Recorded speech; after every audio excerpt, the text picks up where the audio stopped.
연이은 TKO 배에 모자라 술집에서 노인을 폭행하는 것부터 호텔에서 자신을 찍는 팬을 폭행하고 오랫동안 알고 지내온 여성을 성폭행해 4억원가량의 손해배상을 하기까지 맥그리거가 그동안 쌓아왔던 커리어는 한순간에 무너졌고 그에게 환호했던 팬들은 완전히 등을 돌렸습니다. 맥그리거의 고향인 아일랜드는 이제 완전히 그를 혐오하고 있으며 그의 사업들은 하나 둘씩 무너지고 있습니다. 한때 성공한 슈퍼스타였던 코너 맥그리거는 어떻게 이런 나락에 빠지게 되었을까요? 그가 이렇게 된 경위를 파악하려면 한 걸음 물러서서 처음부터 시작해야 합니다. 20대의 코너 맥그리거는 성공에 목말라 있었지만 그의 첫 번째 직업이었던 배관공은 성공하기가 어려운 직업이었습니다. 그의 나르시즘적 자아와 자부심은 많은 돈과 명예를 원했고 파이터로서의 성공을 꿈꾸며 격투기를 시작하게 됩니다. UFC에 데뷔한 맥그리거는 승승장구했습니다. 그는 디에고 브랜다우, 더스틴 포이리에 같은 쟁쟁한 선수들을 1라운드에 초살시키며 떠오르는 신성으로 주목받기 시작했죠. 데니스 시버, 체드 멘데스 같은 선수들을 KO시키며 순식간에 패더급 타이틀전까지 도달한 맥그리거에겐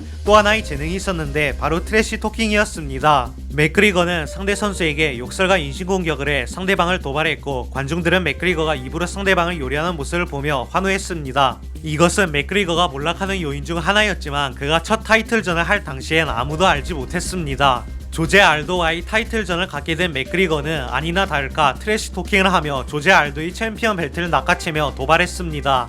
내가 널 부숴버릴 거야 라고 말한 그는 실제로 조제 알도를 13초 만에 KOP 시키면서 웰터급 챔피언에 등극하게 됩니다. 우여곡절을 거치면서 라이트급 챔피언에 등극한 그는 UFC 최초의 이체급 챔피언이 되면서 완벽한 승리자가 된 듯 했습니다.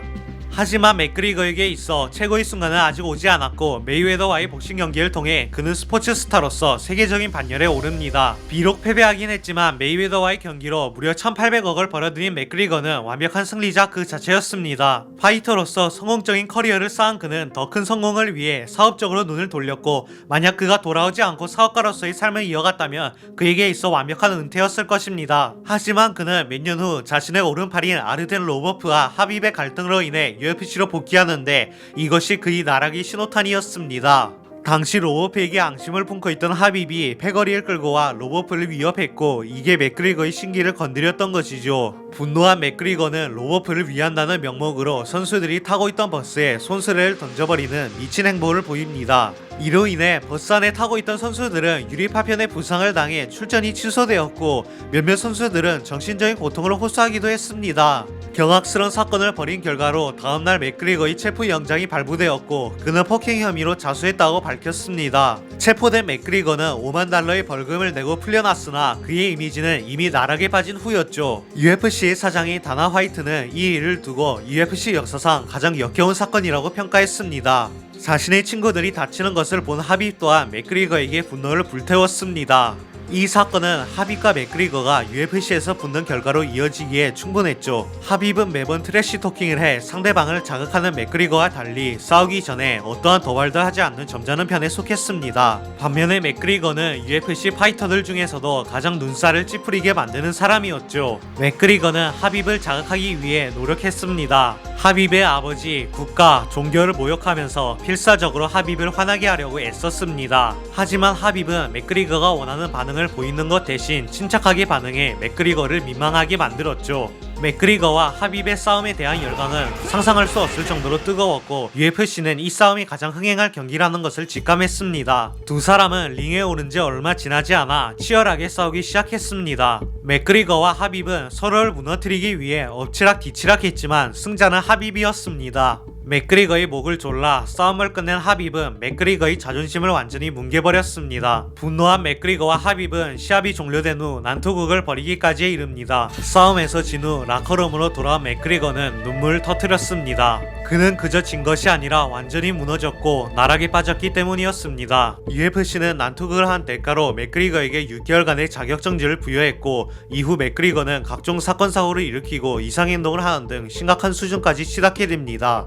첫 번째 논란은 그가 2018년 12월 호텔에서 성폭행을 했다는 혐의로 조사를 받았다는 것이었습니다. 팬들 다수는 논란을 믿지 않았지만 1년 뒤 또 한 번 차량에서 성폭행을 저질렀다는 의혹이 제기되자 팬들 다수의 믿음이 깨지고 맥그리거의 이미지가 실추되기 시작했습니다. 맥그리거는 본인의 위스키를 홍보하려 방문한 술집에서 나이든 손님이 자신의 술을 시험하기를 거부하자 그에게 주먹을 날리는 기행을 벌여 다시금 논란을 일으켰습니다. 맥그리거의 공격성은 그의 팬에게도 향했는데 그는 자신을 촬영하는 팬에게 주먹을 휘두르며 팬의 핸드폰을 발로 밟아 부숴버렸습니다. 맥그리거는 다시 한번 경찰에 체포되었으나 그의 기행은 멈추지 않았습니다. 150만원의 벌금을 내어 풀려난 맥그리거는 그의 요트에 있던 42세의 여성을 폭행했고 나이트클럽에 가 유명한 이탈리아 마크를 아무 이유 없이 폭행했습니다. 그는 진통제 스프레이를 홍보하기 위한 행사 같은 공적인 상황에서도 폭력성을 드러냈는데 인형탈을 쓰고 있던 알바에게 주먹을 날려 그를 응급실에 실려가게 만들었죠. 사람들을 공격하는 것은 맥그리거의 습관이라 봐도 무방할 수준이었지만 몇몇 사람들은 그가 과도한 음주와 마약의 부작용으로 그렇게 되었다고 옹호했습니다.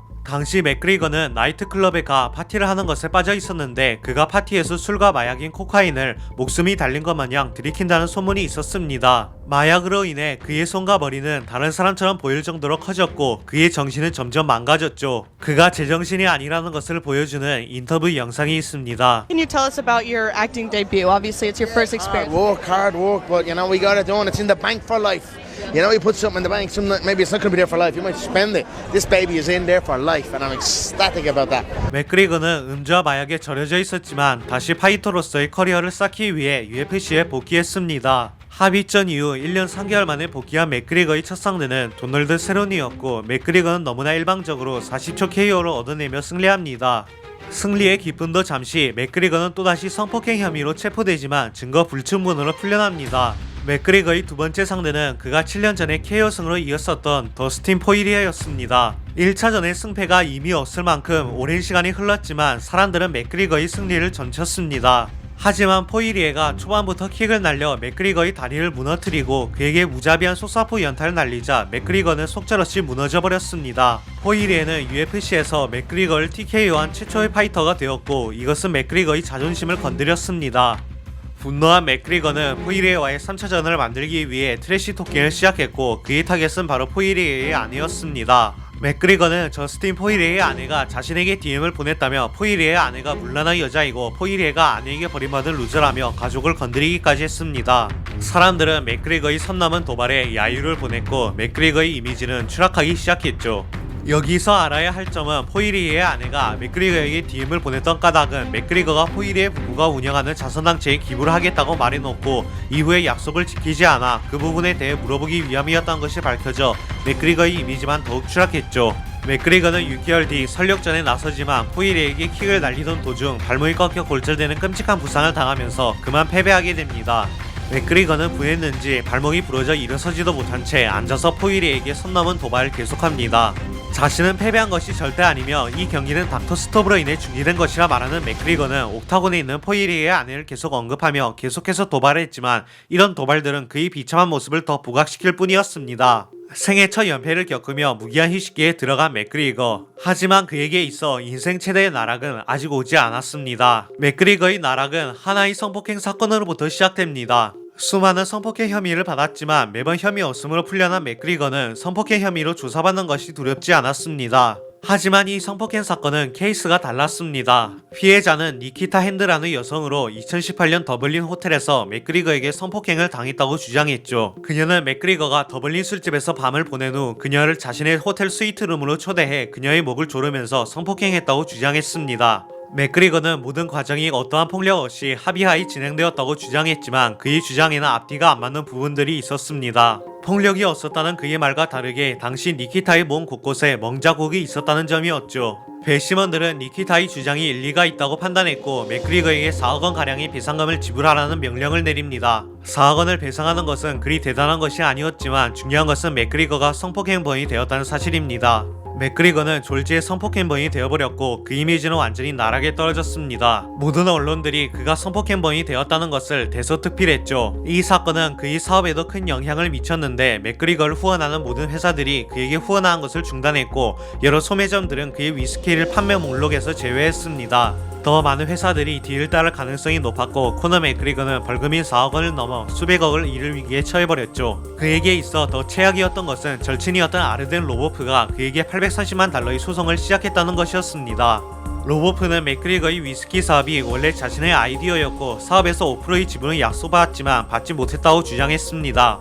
이외에도 수많은 소송들이 맥그리거를 기다리고 있고 한때 모두의 영웅이었던 맥그리거는 악당이 되었습니다. 이제 그에게 남은 것은 끝없는 나락이라고 해도 과언이 아닐 것입니다.